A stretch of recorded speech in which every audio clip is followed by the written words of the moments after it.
I don't know. Do people still cross their legs these days? I don't know. Or do you get like spider veins or some shit? I don't know. Don't drink the Kool-Aid. Don't believe everything they tell you. Question everything. Welcome to another episode. And this one, you're going to get it in this voice because this is all I got of 21st Century Rocker Mom podcast with me, your host, Tana Candler. I've got a special episode for you. I can't hold it off any longer. I still have laryngitis, bullshititis. I cough because I had a really bad asthma attack. I had a panic attack. I will get to that later, and that's why I had an asthma attack, and that's why I can't breathe and I can't smell. I'm putting 6 in the chamber asthma right now. I'm not talking the chamber, and puffers. And I took some cough medicine, which I usually don't take ever. But I took some spoons of that, and I'm what I call Roboten, M&M. Takes the Robitussin, and then just gets really thinky. Yeah. So yeah, that's a thing. But anyway, it's funny. So I thought maybe something was happening inside my body. So I started taking antivirals and stuff, and I'm maybe I'm sick, but no, it's asthma and it sucks. So it ain't easy being wheezy, if you know what I mean. If you have asthma, you've probably been there. So I can't do any perfuming or be around perfume, but I do love Kool-Aid. But I gotta watch out for the powder because if it gets in your lungs, oh God, that gives you another asthma attack. You can't snort Kool-Aid. Look out, pixie sticks coming at ya. But when I say drink the Kool-Aid, it's a sick joke, obviously affiliated with Jonestown and drinking the Kool-Aid and believing kind of everything you hear without question and not asking any questions about it, just being really dogmatic and following along really blindly, as a lot of people do with a lot of things. Just drinking the Kool-Aid, it's a cult mentality, but we'll get into that too. So I'm going to chat with you on that Kool-Aid drinking, and it's being gaslit, essentially. It's gaslighting, drinking the Kool-Aid. Here's my first don't drink the Kool-Aid example. And while I sit here and drink Kool-Aid, this is going to come in mighty handy later. This is just to keep me lubricated so I can talk to you. Gypsy Rose Blanchard. A lot of people have been talking about her, and she was definitely heavily abused by her mother. Big time, heavily abused by her mother's father, her grandfather on the mom's side. She had all kinds of medical procedures done to her that were not necessary nor normal. They're were abuse. She had all her teeth removed. I'm just all the worst things you can think of. Now, she is now a young lady living in America who is 32 years old. She's not younger anymore than she was when this happened. But this internet buzz started because she is a Munchausen by proxy survivor. And she was serving 8 years of a 10-year sentence for manipulating an autistic boy into killing her mother, into matricide, basically. So she manipulated a boy who is neurodiverse into killing her mother, into matricide, and indignity to a human body and all the stuff. Not good things. So, I don't know, this woman, the mother though, she manipulated doctors, nurses, dentists, even the girl's biological father. I don't know how this happened. Claudette Blanchard, the mother. I don't know. After being infantilized and dressed as a little girl, I guess she met this boy online, and after exchanging some X-rated content, they cooked up a plan to end her mother, and they did. So she didn't personally inflict the 17 stab wounds that her mother had, and she also didn't, trigger warning, sexually assault her mother's dead body. That happened. Not good. She was sexually assaulted herself by her paternal grandfather, like I say. No sexual assault is okay. Like, come on. Not good. But so, her mother, like, kind of relied on her for trips, places to live, like money, free everything, cash, groceries, gift cards, you name it. They got it. Her boyfriend is currently serving life, but she's out just like kind of doing what she needs to do. I don't think you should drink the Kool-Aid on this situation. People are like, oh, she's out. She's an advocate. It's great. I don't think it's that great. Was this girl abused? Absolutely, yes. Should she be able to get fundamental human rights? Sure. Should she be out of prison? No, I don't think she should. She committed matricide. She planned the whole fucking thing and manipulated someone with an impressionistic mind and personality with a disability, like an intellectual disability, to kill her mother for her. So when it comes to feeling like that bad, I don't drink the Kool-Aid in this situation. No. It's not always an eye for an eye in this world, but I think this one still, like, I still think there's a lot that we haven't seen here. As a culty sort of survivor, I look at these things with different eyes now. My eyes have seen a lot, especially through the eyes of like a cult, which is weird because it's creepy, right? Like, it's just crazy. For all those of you who don't know and who are new around here, around 2011, I joined a meditation group of sorts through a library presentation, and I drank the fucking Kool-Aid, man. Like, I drank the Kool-Aid, and now I see a pattern. Like, I've stepped back, and I can see things from, like, a different perspective. I can see things from an outsider's perspective. I can see it in other people. I can see it in their belief systems. I see it right away. I see it in their ideologies. I see it in some conspiracies, certain ones, really out there ones. And, you know, I'm still totally enthralled by anything culty. Like, anything culty comes on the TV, I want to watch the next cult documentary. I'm doing, like, a podcast of all my favorite, like, cults and a countdown. Like, when it all comes down to it, it's about male power and sex. And that's what most cults are about. About cisgender male, like I have to be like absolutely specific. Cisgender biological male power and sex, money.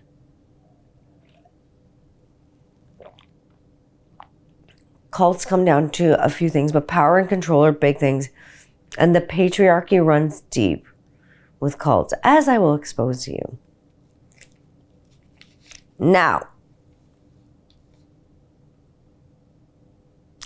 I even say, people will say and go as far as saying that, like, Taylor Swift lovers, like people like me, are culty with the Swifties. I don't think it's culty at all because it's music. You know what I mean? Like, cults follow a certain pattern. So we'll get into that. And also we'll get into Taylor Swift. But I really like occultism. Like, I like the occult and things like that. I'm fascinated by things like that. Like palmistry, like tarot.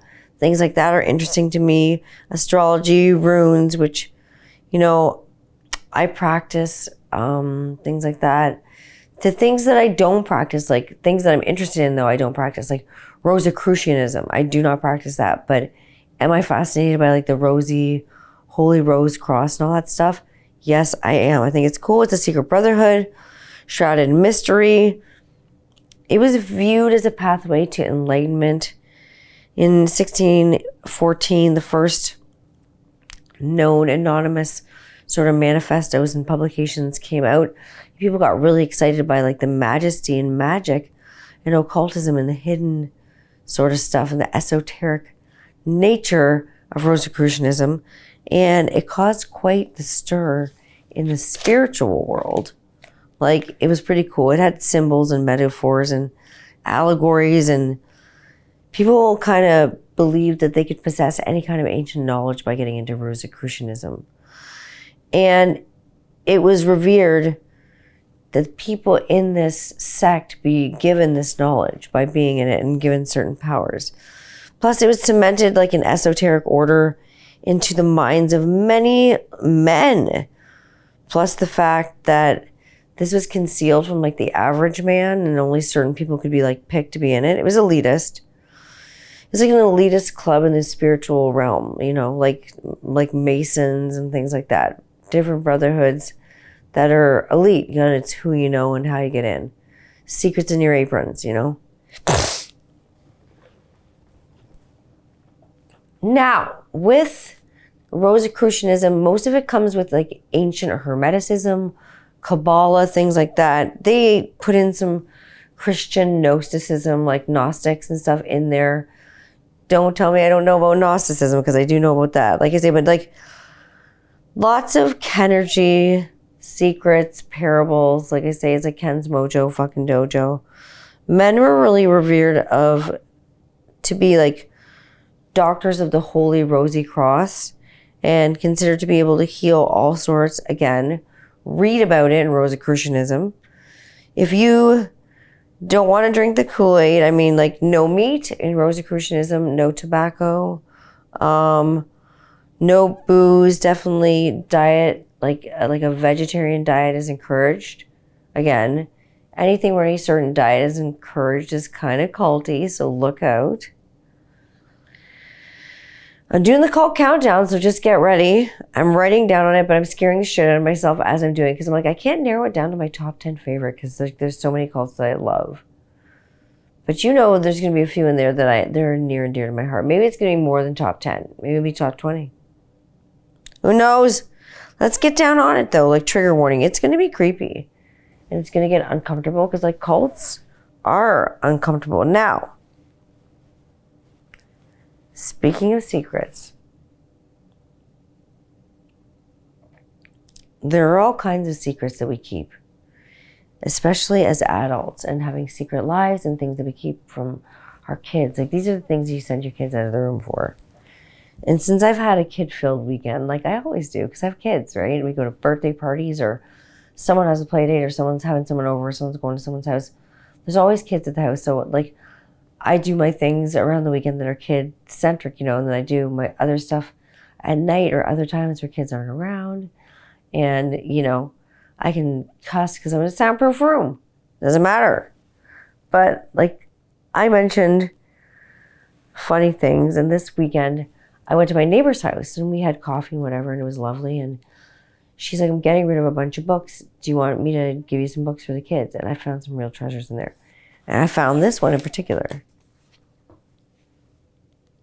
It's How Babies Are Made. It's from 1968. And I don't know if you want to drink the Kool-Aid or not, but it's funny as hell. And I was reading it. Some of it likens like plants. It's like when your life began, you were very small, even smaller than the dot made by a pencil. Okay? Many living things in this world, even you, begin life as a tiny egg.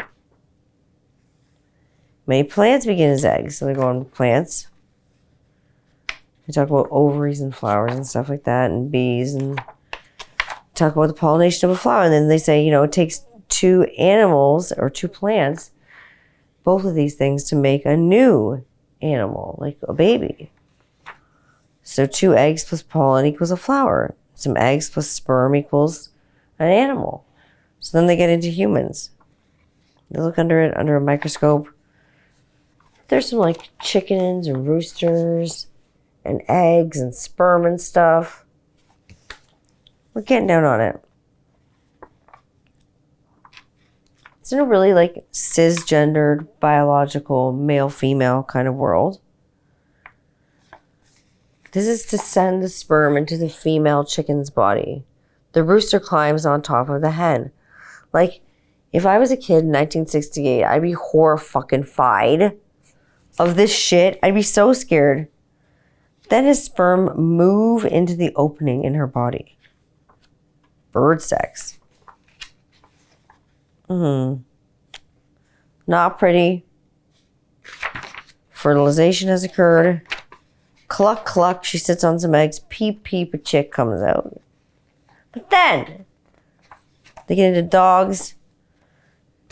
Okay, here's what we get. They get into cisgender, because this is 1968, remember? Humans. How human babies begin is just like chicks and puppies. A sperm from the father must join with an egg from the mother.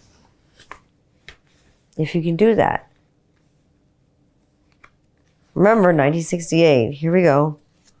We're making love. People here, we're making love. Barry White is here, we're making love. I've heard that too much of something ain't good for you, baby. But the sperm, which comes from the father's testicles, are sent into the mother through his penis. To do this, the father and the mother lie down facing each other, and the father places his penis into the mother's vagina. Unlike plants and animals, when human mothers and fathers create a new baby, they're sharing a very personal and special relationship. Like, they should put, this is called sex. Like, but they don't put that. They just say that this is how you make a baby. They're not saying that we also practice. Then it says how, like, the egg leaves the mother, it goes to the ovary, and it's going to be fertilized. The sperm swims to the egg, da-da-da-da-da. The baby grows in the mother's stomach. You got a cord. Oh my God, you were born hungry just like puppies and kittens, so you had to be fed. You're fed from your mother's breast or a bottle. This is how families begin.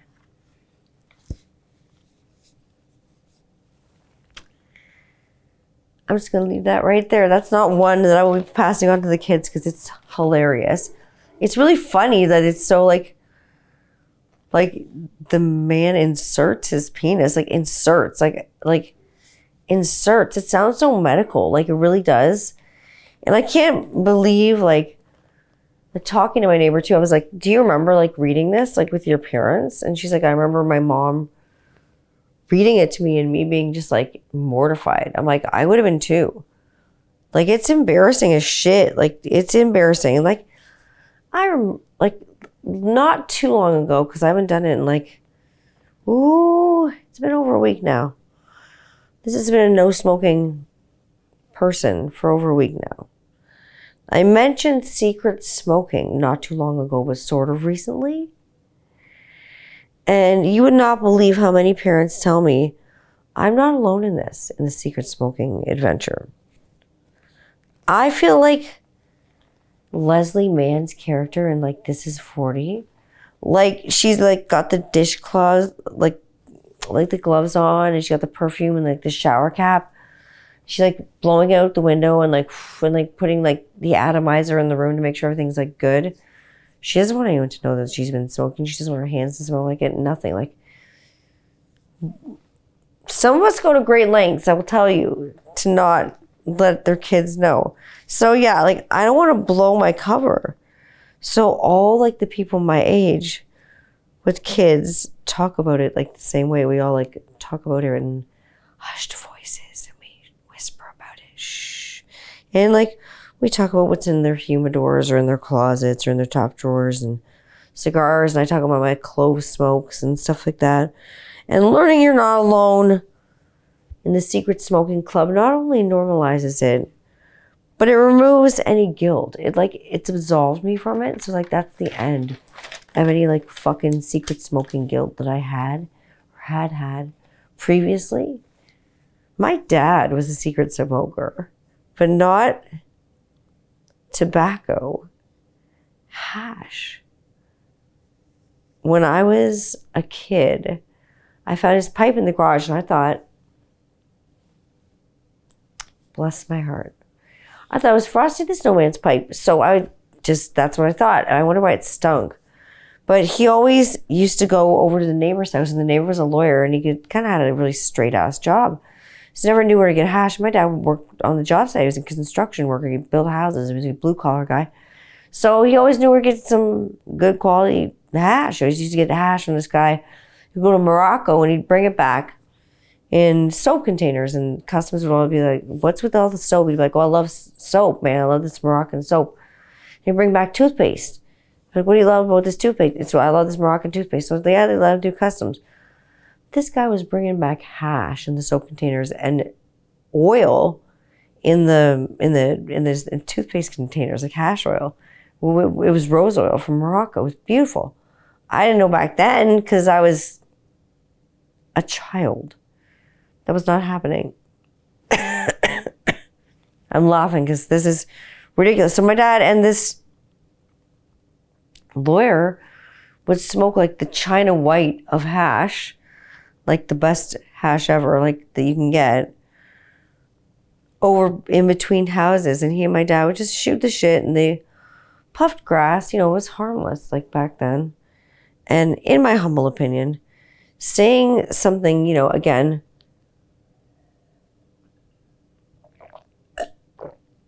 with weed for adults, I think that's something that a lot of people also drink the Kool-Aid about.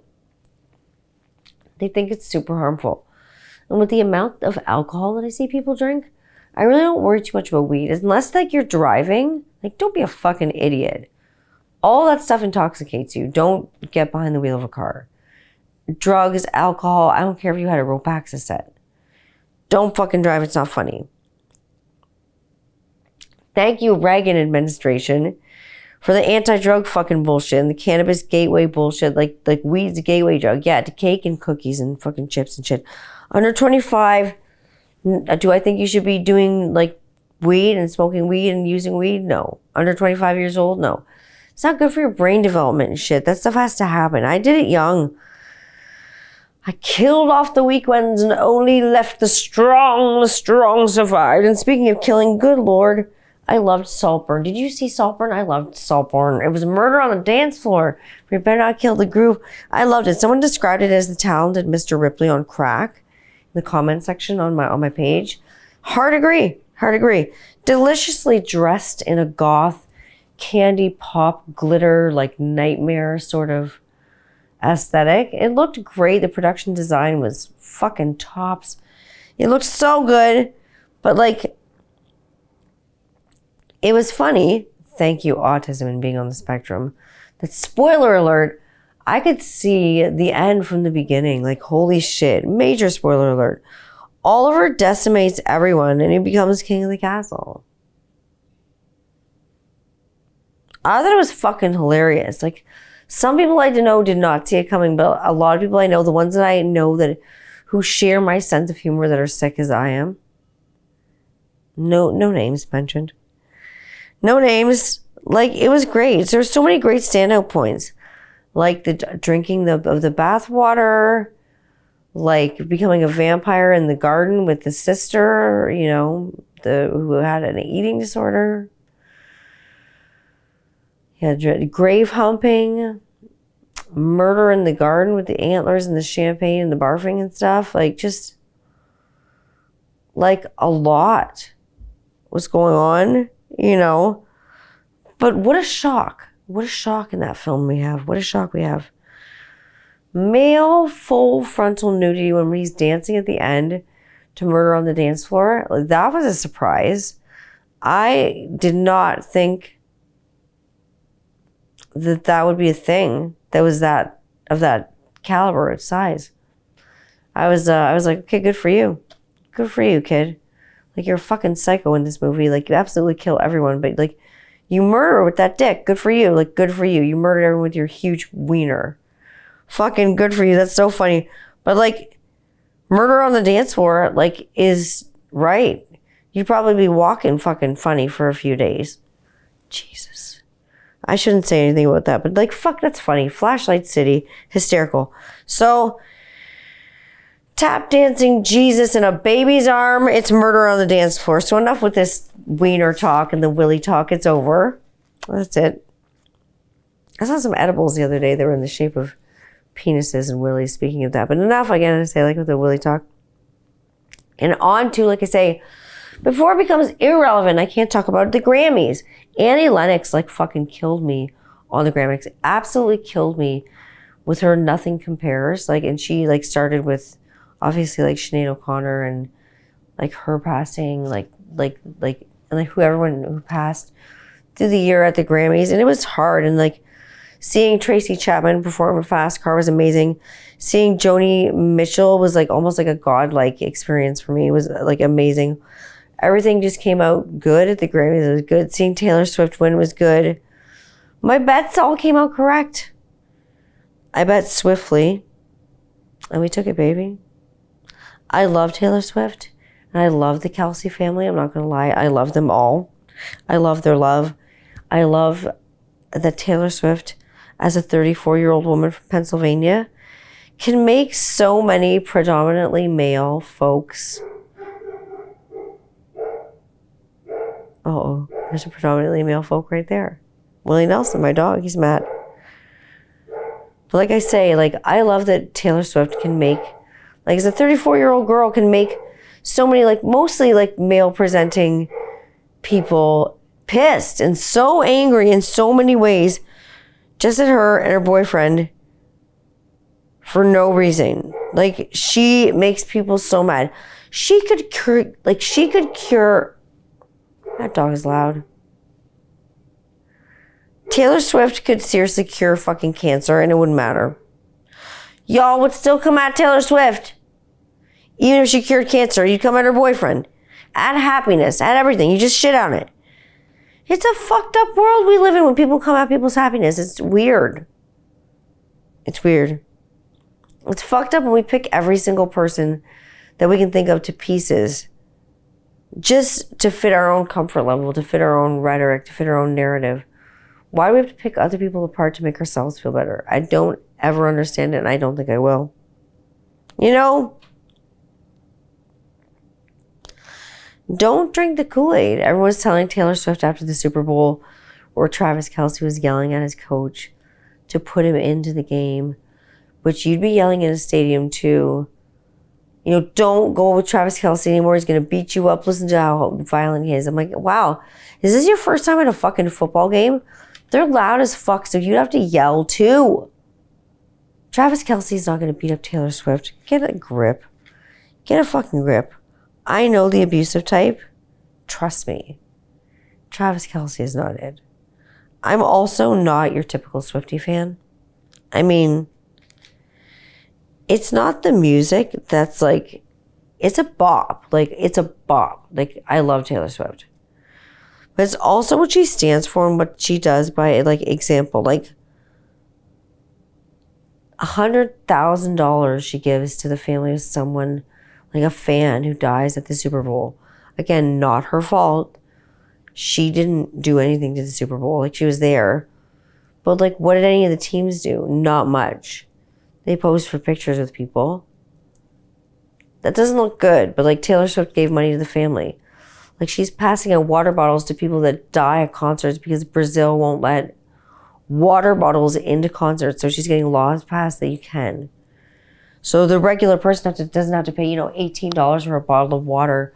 So they can stay hydrated in Brazil where it's like, 104 degrees Fahrenheit. Like, it's ridiculous. So people are having, like, congestive heart failure and shit. Like, so I think she's handling things, like, the best she can. But I think people always will want people to do more. Like, no matter what they do, they always want more and more and more all the time. It's a consistent thing. And I think when it comes to Taylor and Travis's relationship, like, shit, people, like, honestly, like, fuck off. It's like none of anyone's business what the fuck they're doing. Who cares? People's relationships are just that. Theirs. They're not yours to judge. So sure, speak your thing. I don't care. But at the end of the day, it's the people that are, like, directly involved in the relationship, the people that have to, like, deal with it directly. It's not these outside people. It's people that are directly involved in the relationship. So give your head a shake and just, worry about your own shit. Stay in your lane. Keep your side of the street clean. Stay in your own backyard. I know you want to get involved and jump all over everybody's shit, but just, it's cool. Like, it's cool to just, like, respect other people's shit and just stay in your own lane. It's cool. Now, I'll tell you, like, even, like, my relationship, like, we have our own shit that we don't like about each other. Like, and is my relationship easy? No. Super no. Is it hard? Yep. Do we argue like normal people? Yeah. Like, but is it worth staying in? Yes. And do I think there's a value in a relationship? Yeah. Like, my relationship has just got past what they call like the 7-year like itch. And while like no one's itchy around here, like everybody's bitchy around here. Like we get on each other's case, and like everybody has to put up with something from their partner they don't fucking like at all. Like, so for me, my big I don't like with my partner is he has to travel for work. And fuck, it fucking sucks feeling like a single parent when you're not actually a single parent. Like, it fucking blows. He's gone for like 2 weeks at a time. It really blows. It's a lot. And it's a lot to juggle, and it's a lot with like a business too on top of it, plus everything else that I do. And then like his hate, like for me is, because I asked him, is like any nudity on my social media accounts. He like doesn't follow me like purposefully on Rockaholic or 21st Century Rocker Mom. Like he follows me like on my private stuff. Like 300 people follow me. There's like, it's like friends and family style. Like my kids and stuff, you know, go to that stuff. And yeah, I'm just, you know, private about that kind of thing. But like about the other stuff, he is not a fan of me putting bottles in front of my boobs or doing anything like cheeky like that on the internet. And he's, you know, he knows that like people end up in my DMs and that happens and whatever. And he like understands it, but does he like it? No. And so he just like, he keeps himself away from it. Same with like him when he travels. I keep myself like really distracted. I go and I do things and get super distracted so I don't like miss him as much. But it's ridiculous. It's hard. So after 7 years, fuck yeah, it's hard. Is it an excuse to go out and like get buck wild and get some like strange ass and fucking shit? No, I don't think so. Just me, but no, it's not. The 7-year itch, I don't think it's really like a real thing. I think you're a 7-year bitch if you go out and you do something like that. If you don't want to be with someone, say so. If you do, do. I think I'm good. I think we go through like changes and cycles as couples in our lifetimes. I think we reevaluate, and we're constantly changing as people and as humans. I think if we change together and reevaluate together and move forward together, then we're good. Like, and I think it's normal to have things like celebrity crushes and stuff like that. Like for instance, I was reading about people's celebrity crushes. I was reading about Jelly Roll, and his celebrity crush, I guess, is Taylor Swift. And his wife was like really like encouraging about it and stuff like that. And I was like talking about who my celebrity crushes are. And so like my celebrity crush is like my like celebrity dude crush is, I'm sorry, Taylor Swift, but is Travis Kelce. I would like Kels. Travis, it's just how it reads, man. Like, it's just how it reads. But Travis Kelce, yeah, like I would sit on his beard. But like, sorry, Taylor Swift. But like, also like my girl crush is Megan Fox. Like I like her pink hair. I like girls with tattoos, whatever. But those are my crushes. I don't know who my significant other's celebrity crushes is. I don't know who his like Disney crushes are. Like I know he loves Daisy Duck, but like, I don't know other than that. I don't know who his celeb crushes are. But like, these are just like funny celebrity things. And I think it's normal. In families, I think, go through cycles. It was Family Day weekend in Canada. It's a holiday that we have here. We had like pizza and a movie and sleep eating and ice cream cake. Shit was fucking closed. There was no mail. Some lady called me from Kentucky. It was fucking weird. We had a record store day here, which was bitchin'. What were my deep cuts for record store day? Like, holy shit, of course you want to know. It was Psychos by Jenny Lewis, which is a great album. And always, like, you gotta love that spectacular Jenny Lewis, like being in, like, The Wizard and being a child star and all that stuff. And did you check out Kitty's new tune? It's tight. There's good production. I have nothing to do with it. It's just a good thing. I remember when, like, Kitty got back together as a band, like the original members, and we played at the London Music Hall. Like, we had to play, like, the Spit album on Most Fit, and a lot of us, like, because like we're old as fuck, like we had to like remind each other, like, how's this go again? Like, how's that go? So like, it's good to see them like so tight, like with current members and like lineup and stuff. So it's good because it's like it's wizardry. But my deep cuts, like I say, you guessed it, 1989, Taylor's version, and Midnights by Taylor Swift, nonstop, Won't stop, can't stop, bitch, just won't stop. And I said, Annie Lennox's performance hit me as well as a tribute to all who like passed away. And just before the Grammys, unfortunately, Brian Wilson of the Beach Boys' wife, Melinda Ledbetter Wilson, passed away really suddenly and unfortunately, and no one's really said the cause of death. But she's left behind everything. She was not only his wife, but she was his manager, kind of decision maker, POA, all that stuff. The family is obviously like lost because she passed so unexpectedly. Like Brian posted like that he was lost without her. And they'll continue to do like, and what Brian will do is to continue to do what he does with help through a different person who's going to be kind of in charge of his mental faculties, because he's had strokes and he's had some stuff go on in his mind. He'll have people making everyday decisions for him and his family, including therapy and severe treatment for dementia and a lot of drug use like back in the day.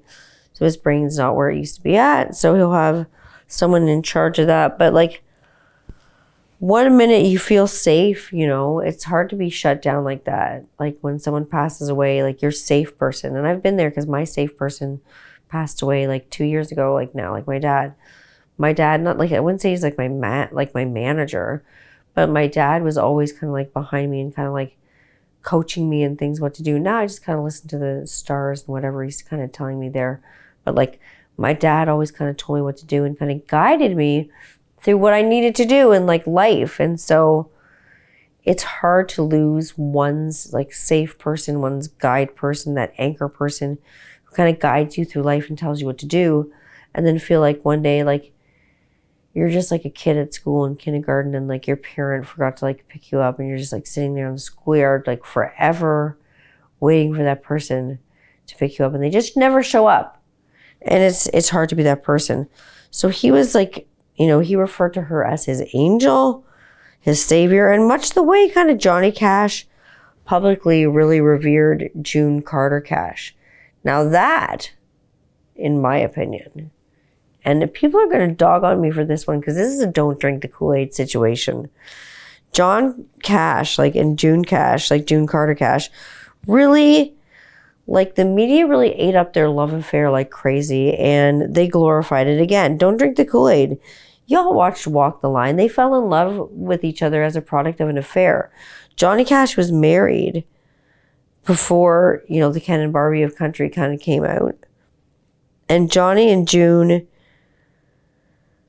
kind of fell in love together on tour because they'd always toured together. She did end up getting him sober from drugs and alcohol in the end after he left his wife inevitably and 4 kids.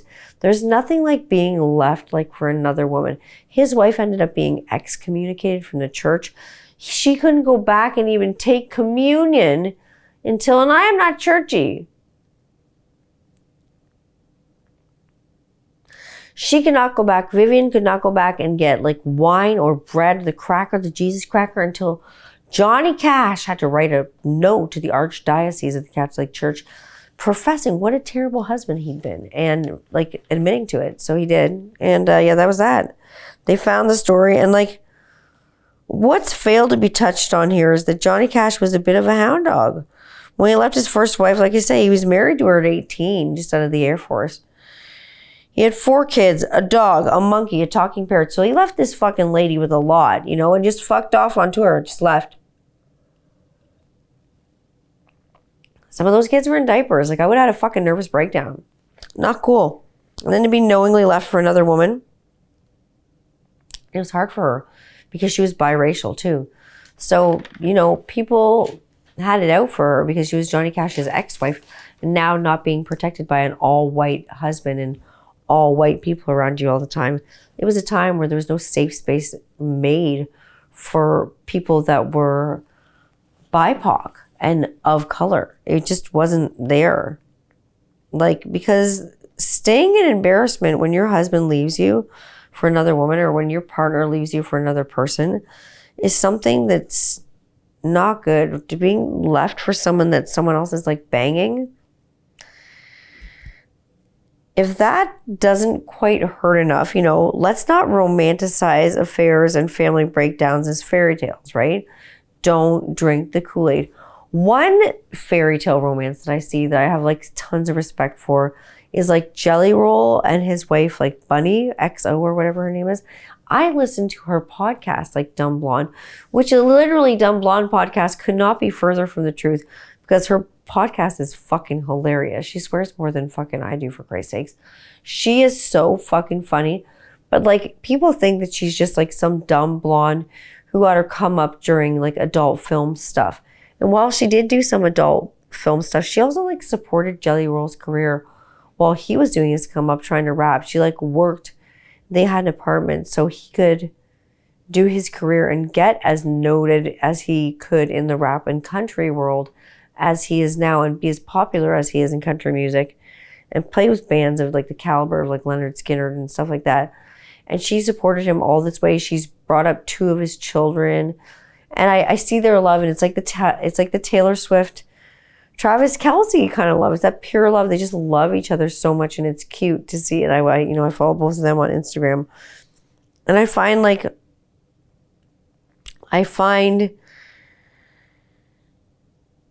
that she's smart and she's articulate and she helped him. She raised his kids. She became Insta mom. Don't like believe everything you read. Don't drink the Kool-Aid.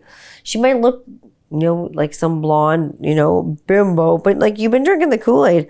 I've been talking about this Kool-Aid drinking, especially with all the political things that are happening around the world and seemingly enigmatic folks popping up with all sorts of promises and not just candidates that run for a country. People that are like on the internet, they're like offering like a new world to go to and saying that like if you comment or you get a DM from them,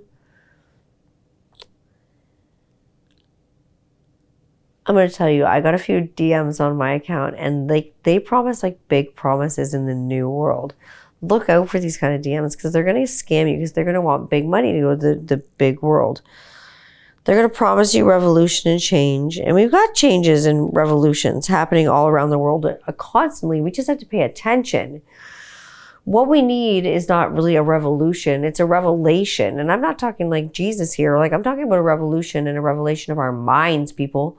We don't need to drop 1 little ounce of blood. We don't need to shed any of that stuff.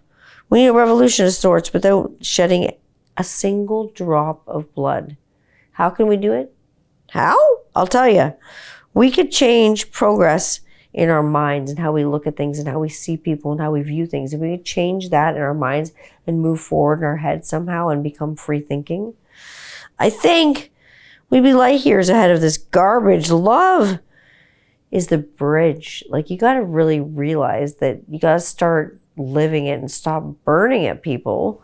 Like love really is the bridge. I know it sounds corny and silly, but it is. Build it, repair it.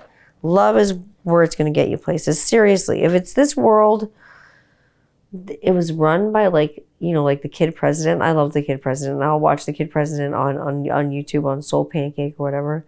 I love him. It'd be a far better place. Like look at him on YouTube. He's a star. He's amazing. Beautiful mind, beautiful hearts. Kids are just so honest. Like the other day, a kid was telling me that I was too loud. And it's true. I'm loud. I'm partially hearing impaired. But I'm loud. Like, look at my last episode with my son. So pure. Kids are so pure.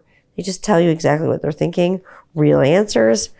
Checking my ass. And throwing me under the bus for saying fuck. Like, that's funny. That's funny shit. So this is funny because this goes with the piece on like secret smoking. Like, and I say, I haven't smoked in a fucking week. It's fucking murdering my soul. But again, my chest, I've been puffing so many in the chamber.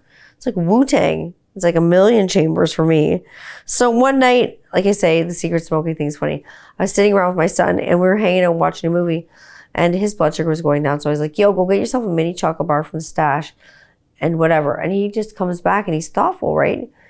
And he throws me a package of Popeye cigarettes. Popeye candy sticks is what they call them now. They don't call them cigarettes anymore. It's got like a mini Twix bar or something. And he just goes, 1 for me, 1 for you. But you got to split some of those Popeye smokes with me. And I was just like, okay. So I did. I asked him to grab the snack-sized candy bar from the Halloween bag, and seriously, for 2 minutes, he returns with that. And he chucks them to me, and don't drink the Kool-Aid.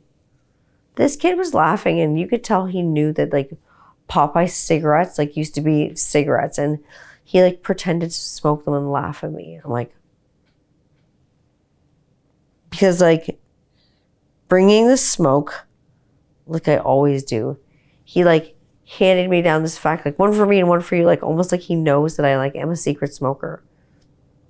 I don't know, maybe he knows. I don't know. I hope not. But like I say, he wanted me to do something because we did the jelly beans on the last episode. And so we were looking at the jelly bean candy store, and we found the hot ones. We got the extreme hot ones. So I have the Bean Boozled ones. I opened them so I could smell them. And all I can tell you is, like, I can't smell much right now because of my asthma attack. Like I say, the other day, I lost my cell phone. It was fucking terrible. Oh my God, it was the worst. I was going to the school to inject my son with insulin on lunch. And from my car to the school, somehow I lost my cell phone. I was horrified. I got to the office. The ladies at the office are trying to calm me down. And my chest is like red, and my face is as white as the paper. All my color in my face left. And so this little girl comes to the office. She's got to be like grade 7. She had found my phone. So I was like, come with me. Come with me. So I gave her all the money that was in my wallet. And she's just like, I can't accept this. Am I on Mr. Beast or something? Am I on YouTube? I'm just like, no, like, you're not. You saved my ass, kid. Like, my phone's on there. My business is on there. Like, my beard stuff's on there for my company. Like, there's pictures of kids on there. There's pictures of my boobs on there. Oh, my God. My phone is a dangerous place. My body is a wonderland. Holy shit. So she found it, and so I gave her a fat stack, and she was happy. And I was like, just pay it forward. No matter what you do, I want you to take this money, and I want you to pay it forward. Buy pizza for your folks. Buy pizza for your friends. Do anything. Pay it forward. So hopefully she does. We'll see. Bringing the smoke, like I say, like I always do. My son wanted me to bring the smoke, so I say, I bought these hot jelly beans. Some extra money I had left over from getting my ass saved by grade 7. Ooh, they smell hot. They have 5 kinds. There's sriracha, and I'm going to try to determine between sriracha and habanero, and jalapeno, cayenne, and Carolina Reaper. Those ones are easy to tell. Now, Rob says to do them random, but I want to do them and go up in Scovilles because it goes sriracha, jalapeno, cayenne, habanero, Carolina Reaper, because I cannot be at the hot sauce expo with this craziness this weekend. I can't breathe, so I don't want to do too much hot sauce. I don't want to have an asthma attack, scare the shit out of everybody. I have a live stream to do. Let's see what these jelly beans look like. Okay. The really light orange ones seem to be habanero. So I'm going to get them right out of the way.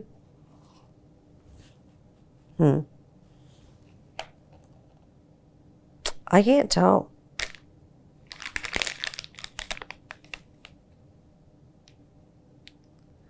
Well, the light-ish and darker orange ones, I don't fucking know. I'm going to be boozled.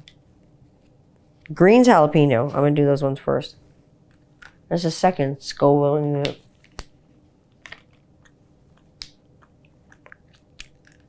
It tastes like a jalapeno pepper.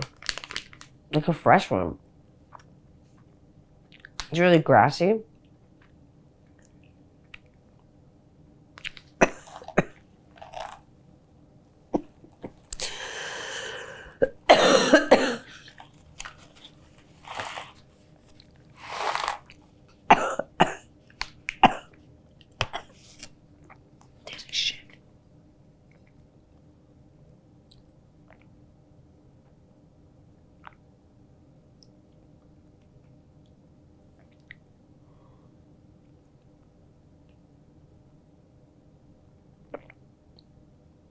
Nah.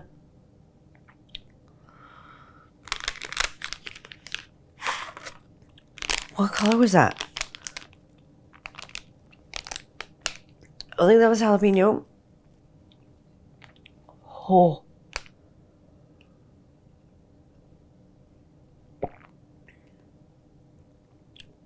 Oh, it was habanero. That was hot. Whoa.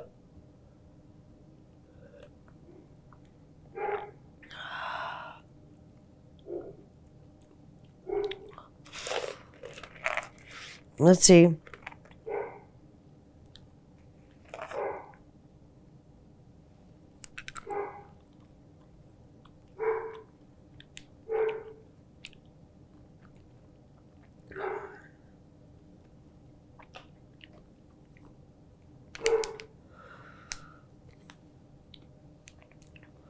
Well, that's cayenne pepper. I can't get sriracha. Oh, I keep getting the hotter ones.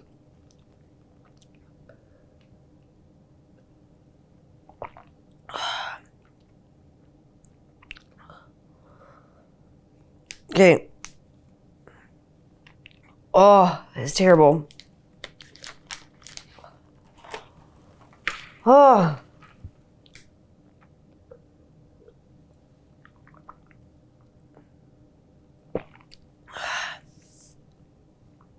Don't drink the Kool-Aid. Those jelly beans.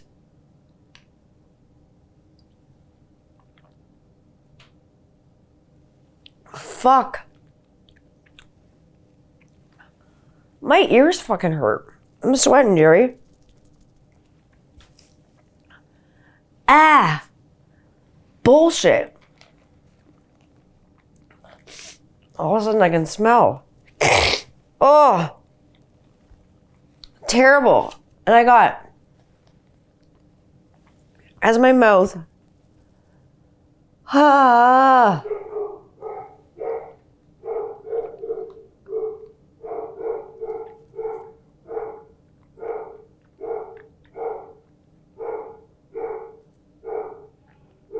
And when your dog is being an asshole and you're sweating from jelly beans, you refill your Kool-Aid. The dog has calmed down. I refilled my cup because don't drink the Kool-Aid. Man, don't eat the jelly beans. They're so hot. Oh. I underestimated them for jelly beans because I thought because they'd be sweet, like the yucky ones, that I'd be able to handle the burn more. For some reason, the sugar intensifies it. It's ridiculous. It's not like the vinegar helping it along because there is no fucking vinegar in it. It's just burning like it's like capsaicin and fucking sugar. Woo! It was like booger sugar from the 90s. Jesus Christ. Like from literally like the late 90s, early 2000s. If you don't know what I'm talking about, you don't need to know what I'm talking about. Anyways, while my mouth's burning, I was supposed to tell you about the worst date ever. The worst date I was ever on. Oh, man. The worst date I was ever on, I was on with this guy, and he was really boring. He just, like, wanted to talk about dumb shit on the date, and he proceeded to get really, really, really, really drunk on the date. So, by dessert, I had gone to the bathroom and texted another guy. And by dessert, I just left in the bathroom, and the other guy picked me up. And I went on a date with him instead. So I got 2 dinners and desserts. I got my dessert to go. Because can I get my dessert to go?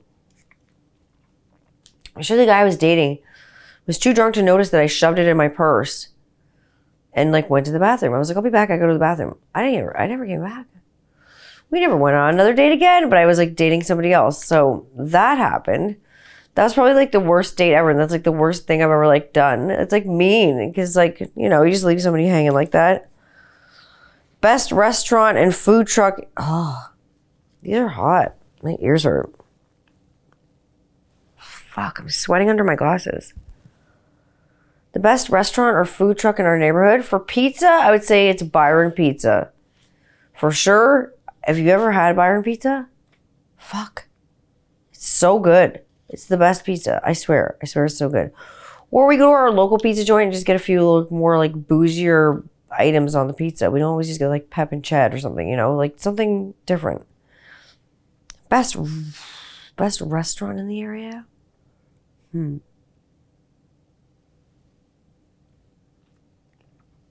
For sit down? I don't know. I like diners and stuff like that. I'm really like a diner kind of chick. There's a diner in the area that I like. And they just do breakfast all day and stuff like that. So I'll go there and do that. I like that kind of thing. Now, one thing I refuse to share. That's a weird question. What's one thing I refuse to share? Oh, I don't want to do this one. This one's supposed to be cayenne pepper. Why do I want to do this to my body? One thing I refuse to share is... Oh. Disgusting. My partner. I refuse to share my partner. Ugh.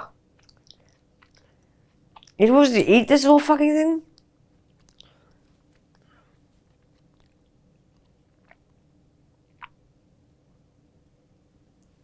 It's so gross. Like, it's just disgusting. Fuck. Ugh, fuck that. Thank God I didn't have my kid on this show. Fuck. His ears would be done forever. Soundproofing, like, it works the one way. Doesn't work the other, though. God damn it. They'll never hear a thing. They're never going to have these jelly beans. No wonder you have to be 13. You have to be 13. Oh, shit. I dropped one. 13, not for children under 13 years of age. Not for fucking grown-ups and shit, man.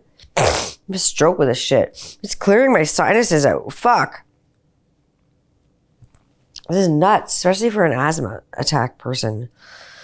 Would I rather be... I refuse to share my spouse. Yeah, I know. I said it. You heard me. I refuse to share my spouse. I've talked about polyamory and stuff before and like that. And I believe in it and I believe that it works for some people, but I refuse to share my spouse. The end. If I wanted to, I'm sure we would have that talk. And I'm sure my spouse would have that talk with me. And he'd be like, yeah, I'm cool with you, just whatever. I don't think he would be cool with it. I'm just going to put it out there. Would I rather be a hobbit or an elf for 24 hours? That's a hard one. Ugh.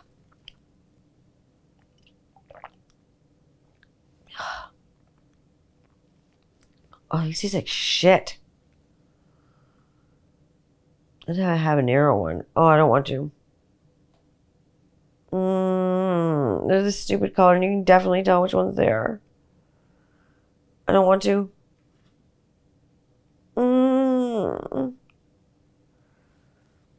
Okay, well, the question is, what's the most illegal thing I've ever done? Ugh. Get over it.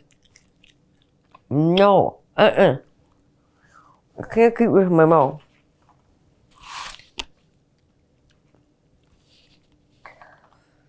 I'll have to have a narrow one. It's just this going on up to the Carolina Reaper pepper. Oh, fuck this.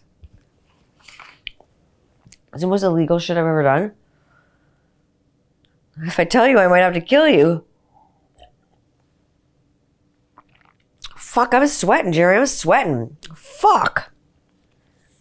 I want to touch my face and touch these fucking cursed jelly beans. Fuck me. They're cursed as fuck. Most illegal thing I've ever done. Probably stealing jelly beans when I was a kid. At like 3 years old, 4 years old, and stealing them. And my mom had to go back and... Or like sneaking into movies that like buying tickets for a movie that was like a kid's movie like at my age, and then sneaking into an R-rated movie with my friends. Like not really big bad illegal stuff, like doing drugs before they were legal, like weed and stuff. Like I don't know what the worst, most illegal thing I've ever done is. Nothing really insidious that you could get in trouble for, to be perfectly honest. I guess I'm not that bad to the bone. If I could only eat one food for the rest of my life without this fucking taste in my mouth, what would it be? One food for the rest of my life. Potatoes. Potatoes it is. Potatoes any way, which way, like Forrest Gump, like Bubba Gump. baked potato, boiled potatoes, fried potatoes, potato pancakes, potato fries, potato waffles, everything. Potato pierogies, all the things. The biggest disagreement I've ever had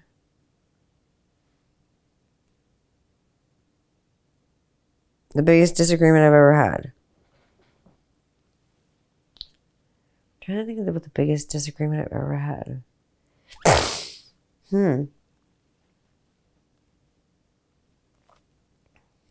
Sorry, this is making my nose go crazy. Whew.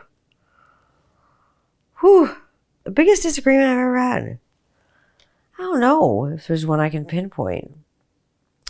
I don't know. I had a big disagreement with someone at a bar once, and it ended up in like a fist fight and me punching their like teeth down their throat. But that was like alcohol involved, and that was back in the 20s, like, when I was in my 20s. I don't know about you, but I'm not feeling 22 anymore. I'm feeling like 92. Sorry, guys. Like, I've passed that age. I don't get into bar fights anymore. It doesn't happen. That's probably the biggest, like, disagreement I've ever had. Like, just like, calling some bitch out and then just, like, punching her fucking face off. Just because she was being horrible to my friend. Do I pee in the shower? Awesome question. No, I don't fucking pee in the shower. I pee before I go in the shower. What kind of fucking question is that? I'm laughing. It's ridiculous as shit. What's my biggest fear in life? My biggest fear in life, truly, honestly, is anything happening to my like family and my kids and stuff like that. That's my biggest fear in life. I don't like that thought. No, not good. Nope. You want to fuck with me? Fuck with me, but not my family and stuff. That's not cool.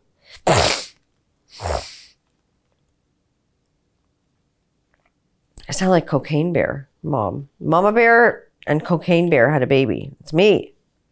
If you're a ghost, who would you haunt? Oh, fuck. Who the fuck wouldn't I haunt? I would haunt so many people if I was a ghost. There's so many people that I would scare the shit out of because it would be funny. Fucking hilarious. Okay, bye.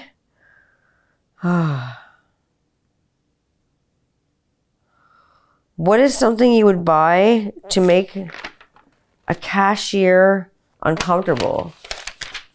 What would I buy in a store to make a cashier uncomfortable? That's a good question. I have to take the last jelly bean. Oh, it's like the last dab. The Carolina Reaper. Well, I'm going to think about this before I take the plunge. Because I might not be able to tell you if it's really hot. Something I could buy to really embarrass a cashier. I bet you I could buy a jar of mayonnaise, a huge jar of Vaseline, and a big box of condoms, and then like a huge bag of like adult diapers and some peanut butter. See what the people shoppers say about that. I bet you they wouldn't have much to say. Oh my God, seriously? Amazing. So yeah, that's all for me this week. Before I take the Carolina Reaper pepper down, and it takes me down, and we get to the cult countdown next time. I see you. We're going to be counting in the counting house. Counting down all the cults. So many C's. The triple C. Counting down all the cults. My favorite cults of all time. I don't know how many there's going to be. 10, 20, 30. Who knows? You know where to find me. I'm on Instagram at 21st Century Rocker Mom. I'm on TikTok. The same. I'm on YouTube at Taney Candler Channel. You can find me streaming wherever you stream. Getting those podcast updates whenever I can get them up there. They're a bitch sometimes. But, you can find me. On the interweb, I'm always around, and I'm always on that stupid Instagram. You can always find me there. Be good to each other. And when in doubt, cover that sprout. Until next time. Is this the spotty one? No, that's the wrong one. This is the spotty one. Oh God. Yeah, this is the Carolina Reaper pepper. I don't want to do it. Oh, fuck. Until next time. Where's the napkins? I want to puke.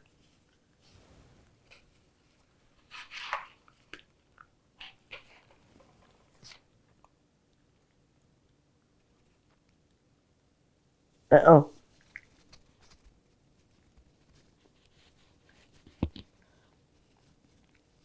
No.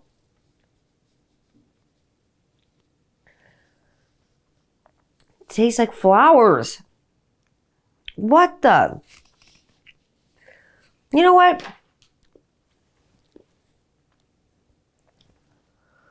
Bah!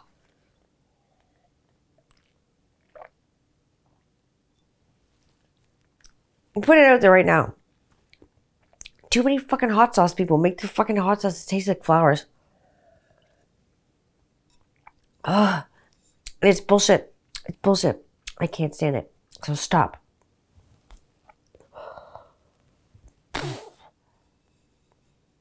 I can't feel one side of my tongue. Okay. That's it for me. Until next time. Now I have an earache. I've been bean boozled again. Fuck this. Ugh. Don't drink the Kool-Aid. Ugh.